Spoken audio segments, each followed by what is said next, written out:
All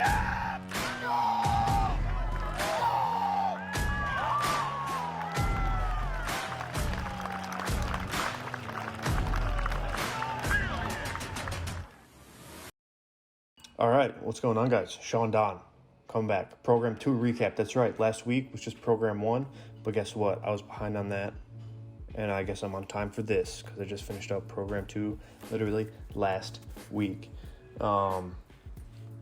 So Program 2, throwing the 6K hammer. So I went from the 15 pound down to the 6K.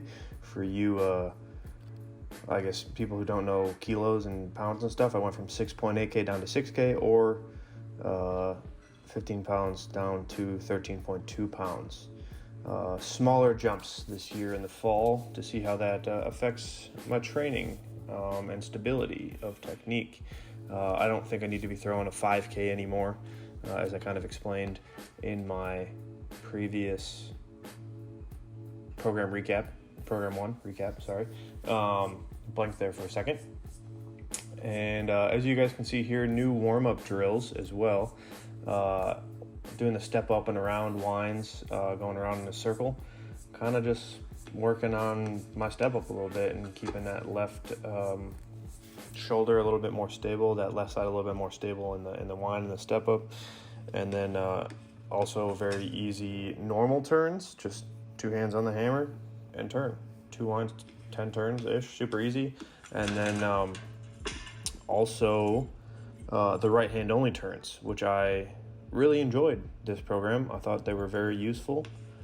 I haven't done just plain right-handed turns by themselves in quite some time. But as we get into the first full throwing session, also, by the way, those warm-up drills were just from random days over the course of the program because I am still not in the habit of filming very well. Most of the stuff I piece together, but just as in previous videos, I do those warm-up drills every day of the video, every session. You guys don't get to see, but they're there, trust me. There were some changes made this program. Like I said, I was throwing the 6K hammer. I planned to be throwing it for 16 throws each day, and that turned out to be a mistake, as you guys will see later on. I will elaborate later. But yeah, the 6K in general felt pretty nice. Like, it didn't feel super light. It definitely felt light. And I felt relatively connected. It's still, my technique and my feeling is a huge work in progress. Like, it's taken so much patience, because having thrown as far as I have with some implements, or most of the implements, and then being so far off of what those throws are in terms of distance, and even feeling is tough. But I guess it's also promising when, I'm throwing 75 to 80 meters with the 6K and it feels so far from what it used to be. So I guess it's kind of good news, I suppose. And then session 3 here. I don't know what else to say. Kind of scatterbrained a little bit, but it'd be like that sometimes. Really just trying to work on feeling connection through the entry, and still honestly kind of getting used to the ring a little bit. I don't think I'm setting up my left side, like I said, as well as I used to, which is why I'm doing those merry-go-round winds. And I'm still just figuring things out, really just letting my body remember how to throw. So like when some people ask me, you people out on the Instagrams or the YouTubes, what they can do to, come back from a break, or, what kind of mindset they have to have when they come back from a long break without their own hammer. It's just be patient and let it come back to you. A lot of these throws, I'm not saying they're mindless, but I'm really keeping an open mind and just trying to execute quality technique. I'm not going out there trying to smash every throw. Just trying to let my body find the feeling and the rhythm and remember what it felt like to throw far. Because I know it's in there. I just got to uncover it. Got to build a little bit more strength. Got to build a little bit more specific strength and stability, stuff like that. And moving on. Session 6.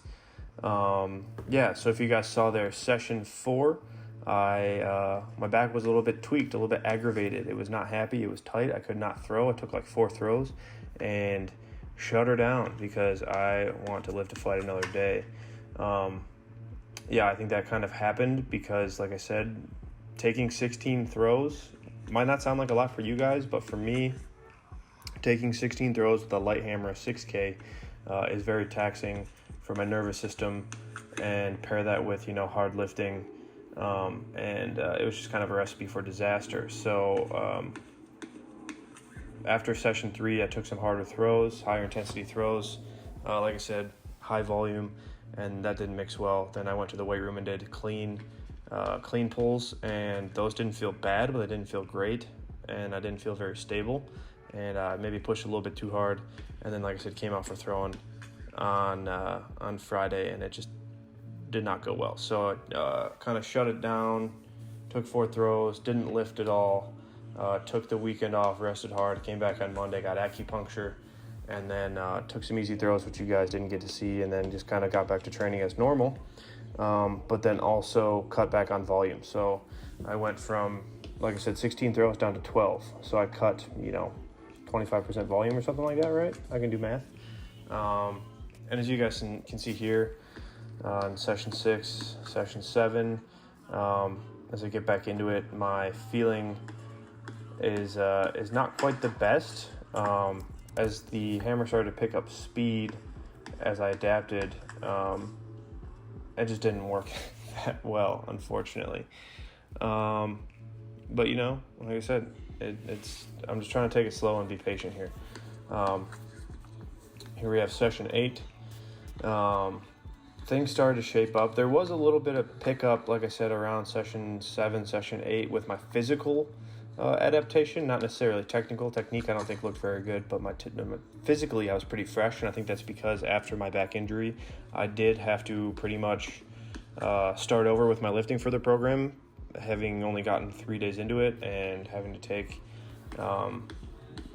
essentially 2 sessions off of a normal weight room session. So I kind of had to piece things together and start from scratch. So I kind of had a mini deload in the middle of the training program, which wasn't ideal, but it happens sometimes. You got to deal with the adversity and just kind of, like I said, take it one day at a time. And so here we have session 9. And while I'm recording this voiceover, I realized that all of my session numbers are off, which is confusing. But that's beside the point. So yeah, session 9 I did on a Sunday because I was traveling to Oregon for Thanksgiving later this week. So did a Sunday session solo. You know what it is, brother. Very nice, peaceful, relaxed throwing. Relatively grooved in, some pretty solid feelings, very stable, lower body connected.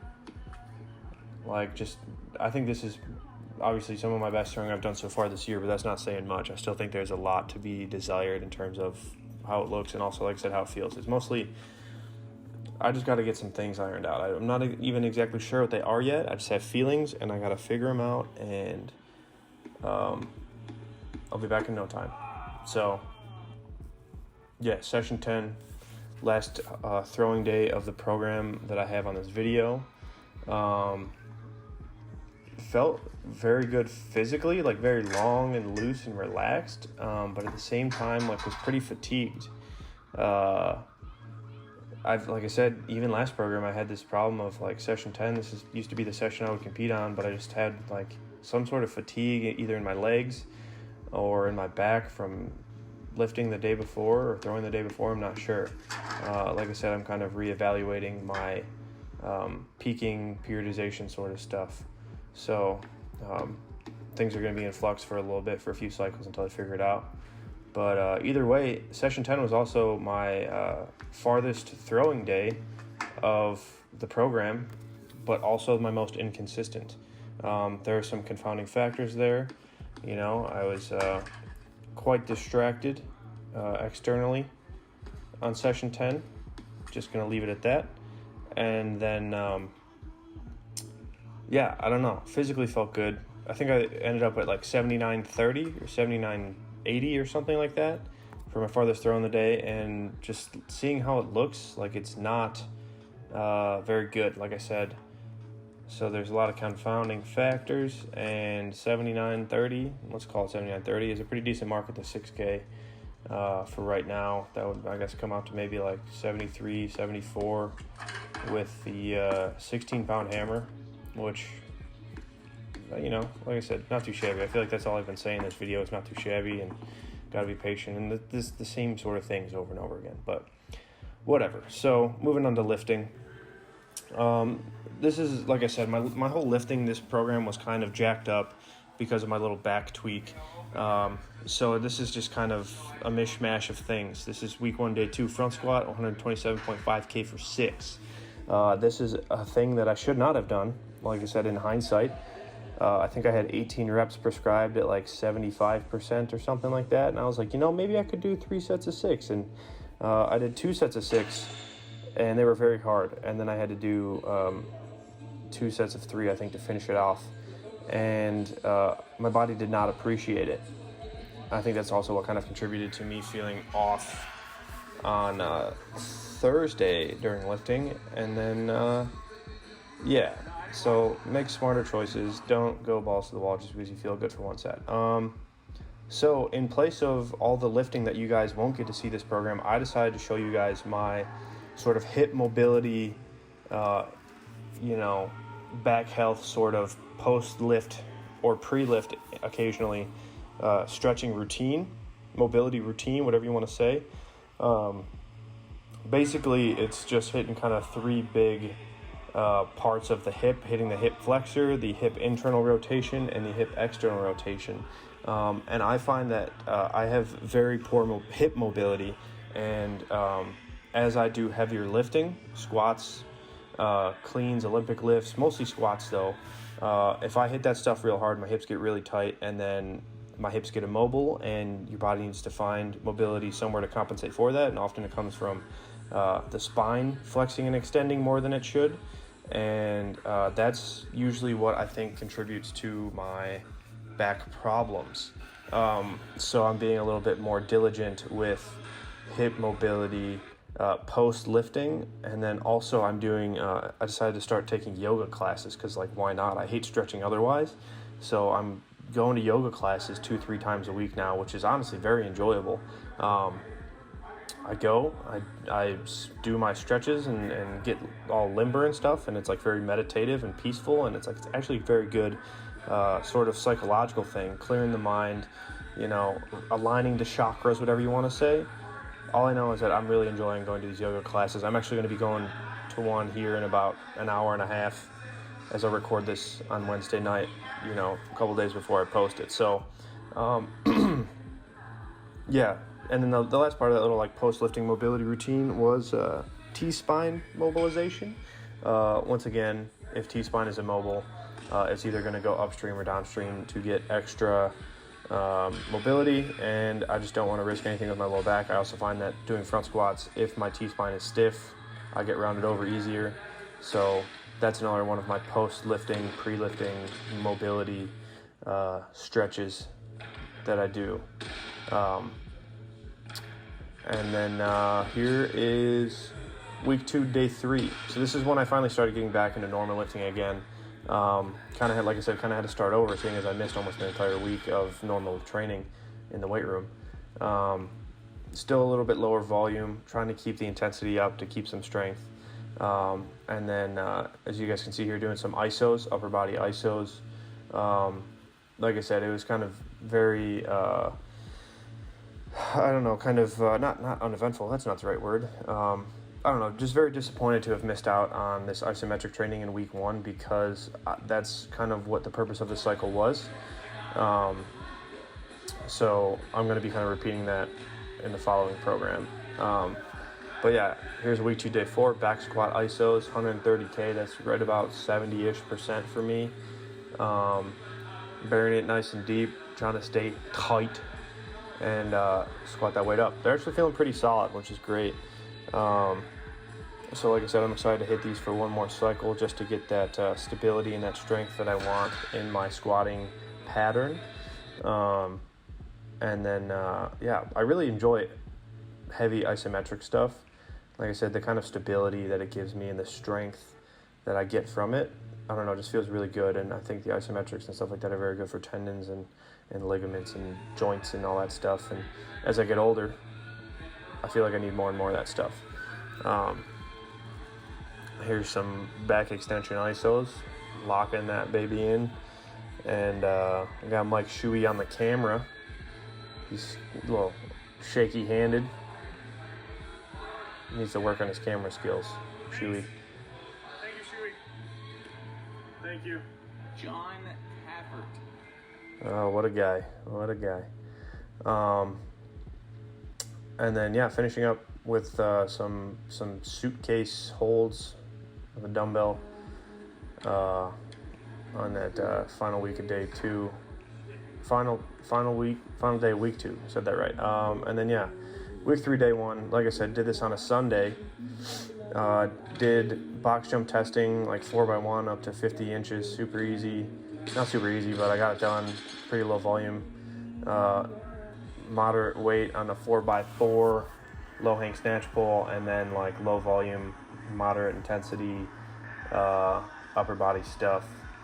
Did a little pull-up test, 8 reps at 245 pounds body weight. Not too shabby. Not my best, but you know, like I said, it's still the fall. I'm building that base back up, and it's going pretty decent so far. And then coming up is week 3, day 2. Like I said, this is my last day of training before I went on vacation for Thanksgiving. Only did a little bit over break. Threw once and lifted once. Just did enough to kind of get a little stimulus, keep me moving around, and then rested up the rest of the time I was gone. Took like 4 total days off, which was kind of nice. I really enjoyed hanging out with my family, but decided to do a little front squat test. I wouldn't even call this a test. It was more of like a it wasn't a max test. It was more of like a 90% test. So like this 152.5 was 90% of my previous max. And my strength coach was like, all right, see how that looks. And then depending on how that looks, how easy you make it look, we can bump up your front squat kind of working max for the next program. So yeah, that's how that finished up. Like I said, not exactly ideal training program, but I still got the work in, and I am happy to have made some progress still. Yeah, and as you guys can see here, some shenanigans. I accidentally left my GoPro in the weight room before I left for vacation, which made me sad because I couldn't get started on this like I wanted to. So yeah, here's a random video of Ariana Ince throwing javelin. So thanks for watching. Until next time, Sean Don, peacing out. If you guys found value in this video, if you guys enjoyed the little hip mobility segment, let me know. Comment down below. Share this video with one friend. That's just one friend. That's all I ask. Send this link to one friend and like the video and subscribe. And thanks for watching. Until next time, Sean Don, peacing out. Goodbye.